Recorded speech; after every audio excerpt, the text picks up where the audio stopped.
Well, welcome to our Week 4 slides for team management. My name is John Scott, and I'll be explaining this week's slides to you on creating team cohesion.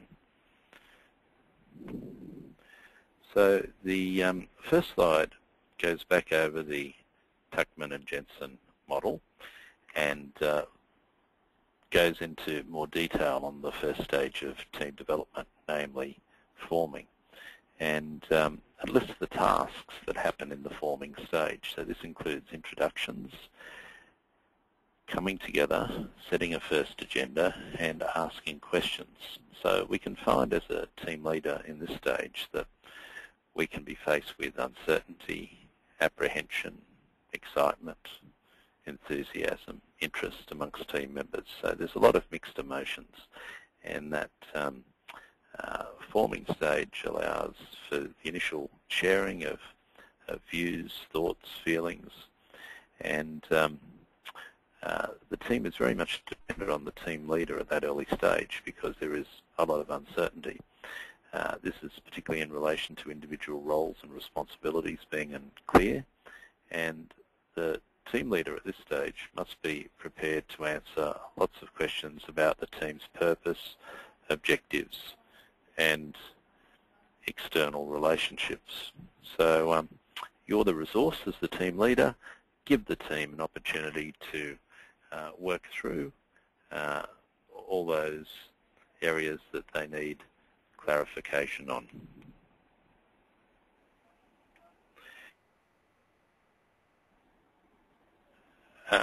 It's important that the leader facilitates an environment where people can feel free to introduce themselves. It's the leader's role to create an environment for building rapport, but the leader needs to also be organised enough to have an agenda so as to minimise that uncertainty and allow team members a structure, albeit a flexible one, in order to initially get to know each other and come to terms with their roles and responsibilities. And this process, Tuckman and Jensen suggests, needs to be followed every time someone leaves the team, every time someone new joins the team, so that everyone feels included. Once we go through the norming stage, we move on to storming. And during the storming phase, different ideas from the group will compete for consideration. So as the team leader, it's to facilitate team members opening up to each other and confronting each other's ideas and perspectives. And at times these discussions can become unpleasant and painful, particularly for those team members who are adverse to conflict. So again, the team leader is to facilitate that process, not to block it, but allow individuals to have the freedom and confidence, but also to be nurturing to assist those team members who are less comfortable in working through such confrontation.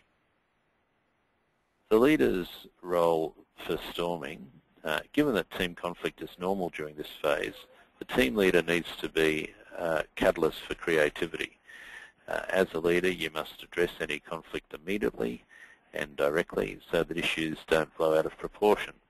And once the team understands the different perspectives, it's to use negotiating skills of listening and seeking common ground, exchanging points so that each member involved in the discussion feels as if they received something useful out of the conflict. In other words, generating a win-win solution. The third stage of team development is called norming, and as the team moves out of the storming phase, it's the norming phase that comes into play. And at this stage, team members have usually adjusted their behaviour to each other as they develop work habits that make teamwork seem more harmonious and fluid. So there's a culture that is being established. The team leader is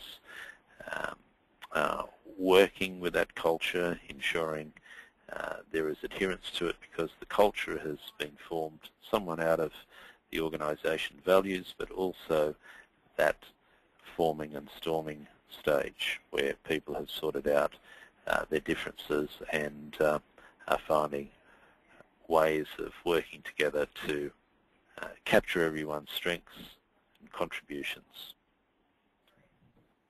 So a leader's role for norming is not as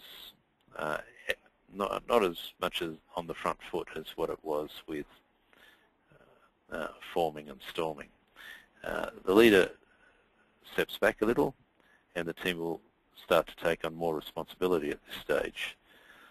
And the team leader is to listen, to add value to points, to enable the team to feel empowered, so that ultimately, in assigning them accountability, they'll have that desire to achieve goals because they feel that they had a say in setting the direction to achieve the goal, and hence, given that they had a say, they will hopefully want to prove that the direction that they've collectively chosen is the best one for achieving the goal. And the fourth stage of team development is called performing. At this stage, teams are optimizing their output, they are becoming high performing, they're finding the ways to get the job done smoothly and effectively without inappropriate conflict or the need for external supervision. So your role as a team leader takes a further step back where, again, you're continuing to listen, to add value, to allow the team to move along that path they've set in order to achieve the goal. And by listening, adding value, there's also an onus on the leader to provide necessary resources to overcome any obstacles along that pathway. So some things to do with encouraging teamwork as a team leader. Firstly, promote an active learning climate for the team. Try to relate the team building strategies to the team's work so that they can see the relevance of that. Particularly in the early stages, don't be afraid to experiment with new strategies for building teamwork, team cohesion. And constantly evaluate both your output and your process. Continue to monitor how are we doing and to work with the team to take corrective action to achieve the goal when there's a variance from the original path.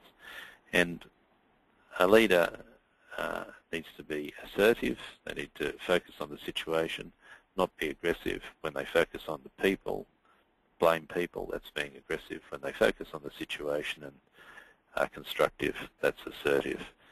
It's important to a team member to express their opinions, but it's also important for a team leader to plan the process so that as people contribute to the pathway, they're doing it within an understood structure. And that's the conclusion of this week's slides.